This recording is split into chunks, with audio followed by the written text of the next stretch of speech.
Fits. ఈ fits లక్షణాలు ఏంటంటే ఈ బ్రెయిన్కి సంబంధించిన ఫిట్స్ లక్షణాలు. ఫస్ట్ ఫిట్స్ వచ్చే మూమెంట్లో ఏంటంటే మౌనంగా ఉండరు, ఎవరితో అసలు మాట్లాడరు, ఎవరినైనా సరే పిలిచినా పలకరు. అంటే అది ఆల్రెడీ బ్రెయిన్లో నుంచి వచ్చేది. అది ఆ బ్రెయిన్లో కండరాలన్నీ దగ్గరికి ఇలాగా సైడ్నెస్ అయిపోయి దగ్గరికి అయిపోతాయి, మాటలు రావు. ఒక్కొక్కరికి ఏంటంటే సొంగ కూడా వచ్చే లక్షణాలు కూడా ఉంటాయి. ఫిట్స్ వచ్చిన వాళ్ళకి సొంగ కూడా వస్తాయి. కొంతమందికి రావచ్చు, కొంతమందికి రాకపోవచ్చు. కానీ మబ్బు అయిపోతారు కదా, కళ్ళు కూడా ఇటుగా కనిపించట్లేదు, కళ్ళు ఇలా తిరుగుతూ కింద పడిపోతాయి. కింద కొంచెం ఇచ్చేసుకుని కాలు చేతులు కిందకి ఆడకంట అలా ఉంటుంది. అలాంటి లక్షణాలకి లక్షణాలు అయినప్పటికీ ముక్కులోను అంటే మీరు ఇంటి దగ్గర ఉండే చోట అయితే వాళ్ళకి ఏదైనా హైలైన్ ఏదైనా చేతులు పెట్టి, ఎందుకంటే దానివల్ల స్ట్రోక్ కూడా వచ్చేది ఇది ఉంటుంది. లేదంటే కోమలోకి వెళ్ళే లక్షణాలు కూడా ఉంటాయి. ఇలాంటి లక్షణాలు ఏంటంటే ఫస్ట్ మనం ఇంట్లోనూ కరక్కాయ పౌడర్ అయినా, సపోజ్ లేదా సొంటు పౌడర్ అయినా, లేదా మిరియాల పౌడర్ అయినా, లేదా దాసిన చెక్క పౌడర్ అయినా, లేదా పిప్పల పౌడర్ అయినా, ఆనియన్ రసం కంట్లోను కొన్ని పిండేసి కొన్ని ఇచ్చేసి కంట్లో నెయ్యాలి ఫిట్స్ వచ్చినప్పుడు. ఈ పౌడర్లు మన ధనియాల పౌడర్ అయినా ఇవి ముక్కులోను పీరిపించాలి, ముక్కు పొడంగా వాడాలి. కరక్కాయ, సొంటి, దాచిన చెక్క ఇలాంటివి ఇంటి దగ్గర మిరియాల పౌడర్ ఇవన్నీ 100%గా ముక్కు పౌడర్గా వాడాలి. ముక్కు పొడంగా వెంటనే పీల్చి ఆటోమేటిక్గా మళ్ళీ కోమాకి వెళ్ళే లక్షణాలు ఉండవు, స్ట్రాంగ్గా ఉండే లక్షణాలు ఉండవు.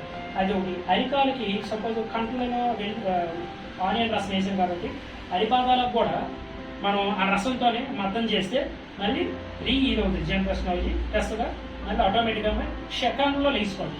ముక్కులో నాకు కానీ కంపల్సరీ వెళ్ళేటట్లయితే క్షణాల్లో లేచిపోయి ఇది ఉంటుంది. కంపల్సరీ ఆ లక్షణాలు ఉన్నప్పుడు హైర్ అయినా సరే, లేకపోతే రాగి అయినా సరే, లేదా గోల్డ్ అయినా సరే, ఏదైనా సరే ఇచ్చేయాలి. ఒకటి కంటిన్యూగా వీళ్ళకి ఎక్కడ పడితే అక్కడ ఏదైనా 10 మందిలోకి వెళ్ళినా, ఏదైనా రెస్టారెంట్ వారానికి 2-3 సార్లు వచ్చిన వాళ్ళకి ఆవు కొమ్ముని తగరం ఫస్ట్ మొల ఉంటుంది, ఆవు కొమ్ము మొల ఉంటుంది కదా, అది పైన చెక్కిసి తీసి తగరం అంటే ఆయుర్వేద షాపులో దొరుకుతుంది. దాన్ని ఉంగరం చేసుకొని చిలకట వేడికి మాత్రం దాని తుడుపు ఎడం పక్క ఉండే చిలకట వేడికి మాత్రం పెడితే ఆ లక్షణం బాగా తొందరగా రాదు.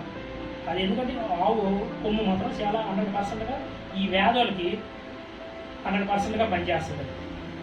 ఇదొకటి. వీళ్ళు ఎక్కువగా అంటే ఎక్కువగా పులుపు ఉప్పు కారం వాళ్ళకి నైజం కాదు, అదే తొందరగా పులుపు ఉప్పు కారం వేసుకుని కూడా బ్రెయిన్కి సంబంధించి వస్తుంది. ఎక్కువగా ఫ్రూట్స్, ఆవు పాలు ఎక్కువగా ఈ రక్షణకి ఉంగరం అన్నాం కదా, మన ఆవుకి సంబంధించిన కొమ్ము మనం పెట్టుకుంటే అది ఎడం పక్క ఉండే కొమ్ము కావాలి, కుడి పక్కన ఉండే కొమ్ము కాదు. ఈ లేడీస్కైనా జెంట్స్కైనా అది ఎడం పక్క ఉండే చెయ్యికి మాత్రమే పెట్టుకోవాలి. అది రక్షణ కోసం అనమాట. అది 100% అది ఆ కొమ్ము ఫిట్స్ రాకుండా చేస్తుంది. లేదా కలివింద మట్ట కానీ మనం బాగా ఎండలను ఒరిజినల్ తేనెలోను కానీ కలివింద మట్ట ఈ రెండు మిక్సీ పెట్టేసి కలివింద మట్టలో జ్యూస్ ఉంటుంది, ఆ రసాన్ని కదా మనం తీసుకున్నట్లయితే తేనెలో వేసి 3 days ఎండలో బాగా మడుగుతున్న ఎండలో పైన అర్థమైనది పెట్టేసి ప్లేట్లో వేయాలి.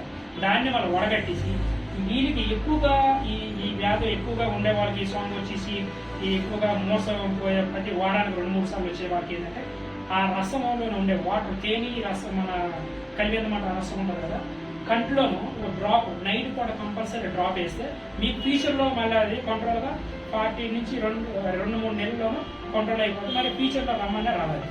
అది మాత్రము అది ఎందుకంటే అది బ్రెయిన్కి పడుతుంది. ఆ కంట్రోల్ వేస్తే బ్రెయిన్కి వైద్యం పడుతుంది.